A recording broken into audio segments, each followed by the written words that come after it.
Alright guys, this is Flo from Boxing Evolution TV and we are doing Ring Girl of the Month, and the very first Ring Girl of the Month is Raytchle Reiss and her little pet Chihuahua Cookie.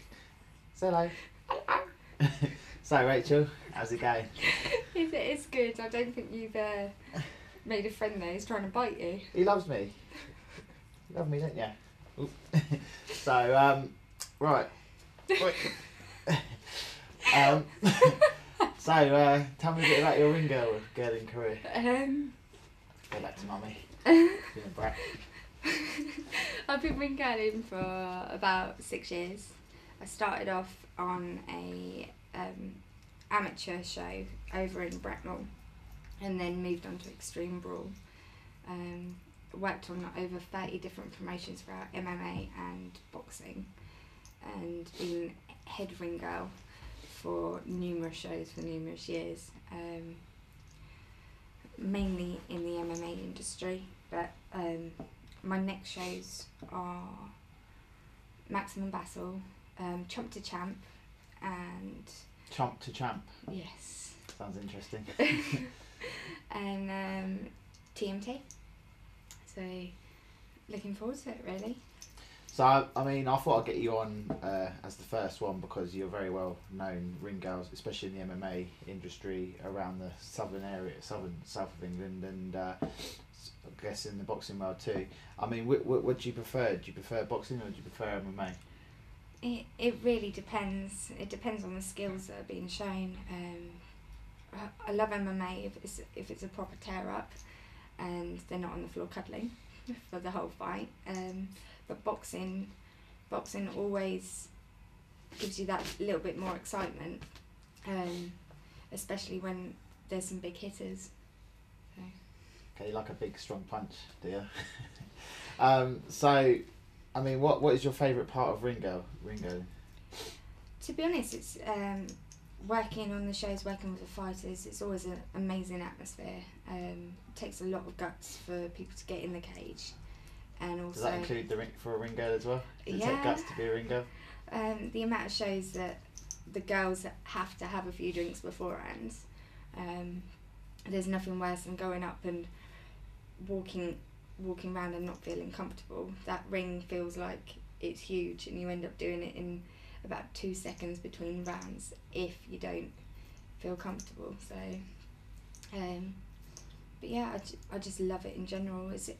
It's part of socialising, and it's a family really once you're in that world. What's one of your most favourite promotions to work on? Is there any, or are they all?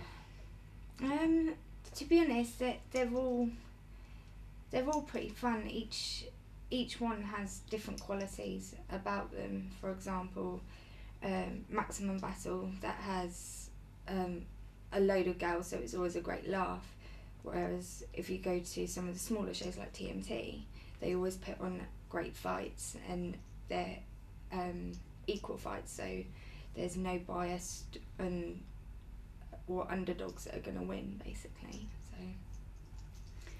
And out of all the fighters that you've seen, who would you say is your favourite? It's really dependent. It's dependent on where I'm going. If you can think of anyone who's stuck out in your mind. Well, Jamie the Real Deal Han.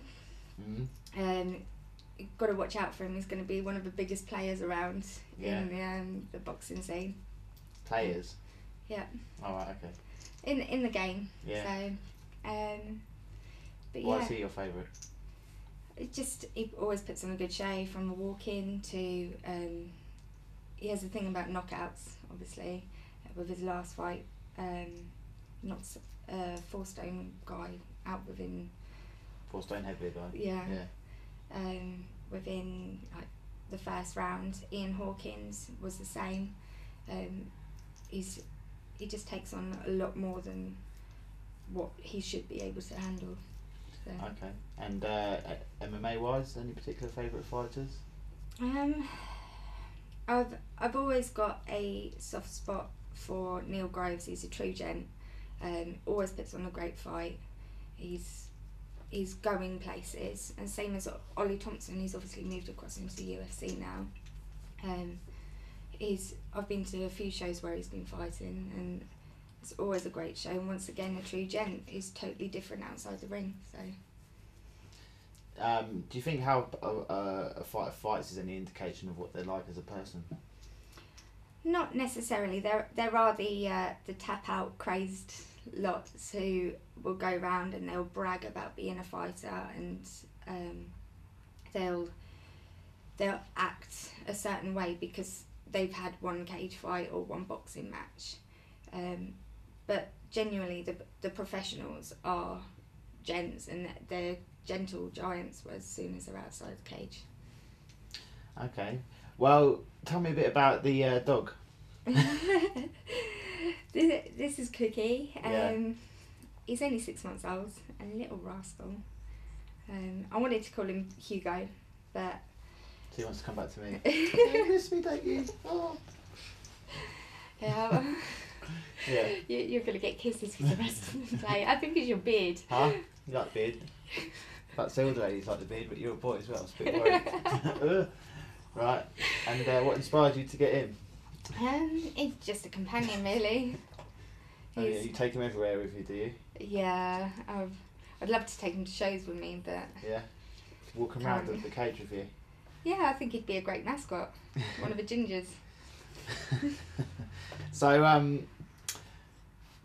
do you have a special skill or ring girl talent you'd like to show us today with the fans back there? To be honest, I haven't got my hot pants on. I'm known for my bum wiggle. Yeah. I haven't got my hot pants on. I didn't bring them with me purposely. In your underwear, I'll be fine. No, it's okay, thanks. To be honest, there's loads of footage online of the show. We'll get some footage and we'll show you.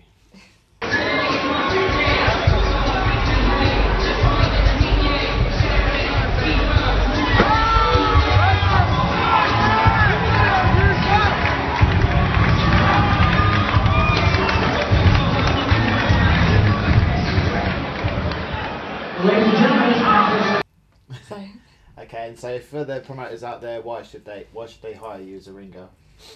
I'm not stuck up. I don't do the bitchiness that's associated with ring girls, or cause any drama at the shows. A lot of the fight promotions actually say to me that because I run the girls, they don't have to worry about it, and everything just runs smoothly. They can worry about putting on the rest of the show. Okay. Well, that's a great sales for yourself there. So if any of the promoters out there watching want to hire you, how do they get in touch? I've got a Facebook fan page. I'm always on Facebook. I have a website, raytchlereiss.com, and Twitter, pretty much any social media site. Yeah. So. Okay. Well, it's been a joy to interview you and Cookie today. So thanks very much. Anyway, wave goodbye now. Bye bye. It's Flav from Boxing Evolution TV. Raytchle Reiss over now.